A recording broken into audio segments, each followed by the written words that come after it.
তিন দফা দাবিতে কেন্দ্রীয় শহীদ মিনারে মহাসমাবেশের আয়োজন করেছে বাংলাদেশ সহকারী প্রাথমিক শিক্ষক সমাজ। আপনাদেরকে যদি একটু বলে রাখি, তিন দফা দাবিতে তাদের এই মহাসমাবেশে কিন্তু আমরা দেখতে পাচ্ছি পুরো শহীদ মিনার এলাকায় কিন্তু বাংলাদেশের যে প্রাথমিক শিক্ষক সমাজ রয়েছে তারা মূলত তিনটি দাবি নিয়ে এখানে আজকে মহাসমাবেশ করছে। মহাসমাবেশে তাদের যে তিনটি দাবি রয়েছে, তাদের তিনটি দাবির মধ্যে অন্যতম দাবিগুলো হচ্ছে সহকারী শিক্ষক এন্ট্রি পদে 11তম গ্রেড, শতভাগ বিভাগীয় পদোন্নতি সহ উচ্চতর গ্রেড প্রাপ্তির নিশ্চয়তা নিরসন। এ সকল দাবি নিয়ে কিন্তু আমরা দেখতে পাচ্ছি প্রাথমিক শিক্ষক সমাজ তারা এখানে মহাসমাবেশ পালন করছে। মূলত তাদের প্রধান দাবি সেটি হচ্ছে 11তম গ্রেড। এই 11তম গ্রেডে দাবি বাস্তবায়নের লক্ষ্যে কিন্তু তারা এখানে কেন্দ্রীয় শহীদ মিনারে অবস্থান করছেন এবং সারা দেশ থেকেই প্রাথমিক বিদ্যালয়ের সহকারী শিক্ষকরা কিন্তু এখানে এসে উপস্থিত হয়েছেন, তেমনটি কিন্তু আমরা দেখতে পাচ্ছি। এবং এখান থেকে আমরা কিছুক্ষণ আগে দেখেছিলাম যে এখানে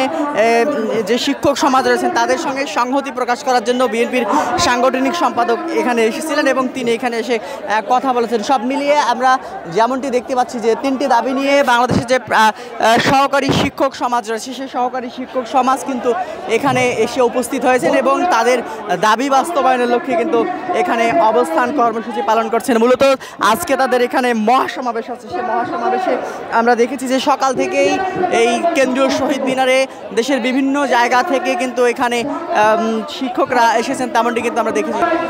যেমনটি বলছিলাম, দেশের বিভিন্ন জায়গা থেকে বাংলাদেশে যে প্রাথমিক সহকারী শিক্ষক সমাজ রয়েছে তারা কিন্তু কেন্দ্রীয় শহীদ মিনারে এসেছে। মূলত তাদের কি কি দাবি সেটি আমরা জানতে চাবো। মূলত কি কি দাবি নিয়ে আপনারা তিন দফা দাবি নিয়ে মহাসমাবেশ করছেন, কি কি দাবি এবং দাবি বাস্তবায়ন না হলে কি করবেন?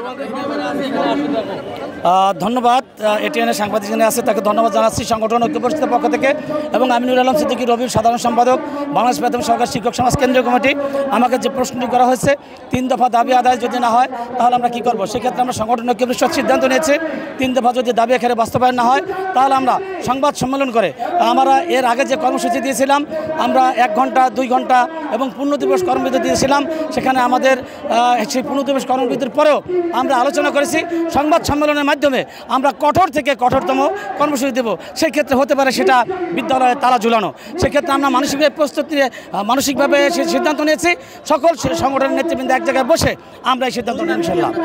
আমাদের মূল দাবি হলো 11তম গ্রেড বাস্তবায়ন এবং সহকারী শিক্ষকদের আর 10 বছর ও 16 বছরের উচ্চতর গ্রেড নিরসন করা। আরেকটা হলো আমাদের সহকারী শিক্ষক থেকে প্রধান শিক্ষক পদে শতভাগ পদোন্নতি।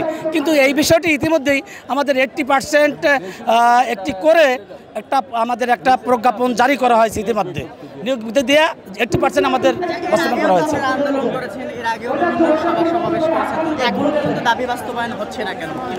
আসলে আমার কাছে এটা মনে হয়েছে যে আমাদের পরিবারটা একটু বড়। সারা বাংলাদেশে আমরা 3,84,000 সহকারী শিক্ষক, এবং সেই ক্ষেত্রে আমার কাছে মনে হচ্ছে সরকার মহোদয় বারবার চাচ্ছেন যে দেশের উন্নয়ন করবে, দেশকে কীভাবে এগিয়ে নেওয়া যায়। শিক্ষা হলো জাতির মেরুদণ্ড। সেই প্রাথমিক স্তরকে যদি শক্তিশালী না করা হয় সে জাতি কীভাবে আসলে উন্নতি হবে। আমার কাছে মনে হয় আমার পরিবারটি বড় বিধায় আমার এই দাবিগুলি বাস্তবায়ন হচ্ছে না। দর্শক, যেমনটি দেখাচ্ছিলাম শিক্ষকরা বলছিলেন যে দাবি বাস্তবায়ন না হলে পরবর্তীতে তারা আরও কঠোর কর্মসূচির মতো ঘোষণা আসতে পারে। তো এই ছিল এখন পর্যন্ত কেন্দ্রীয় শহীদ মিনার থেকে প্রাথমিক সহকারী শিক্ষক সমাজের আয়োজনে যে মহাসমাবেশ অনুষ্ঠিত হচ্ছে, তিন দফা দাবিতে যে মহাসমাবেশ অনুষ্ঠিত হচ্ছে সে মহাসমাবেশের সর্বশেষ পরিস্থিতি।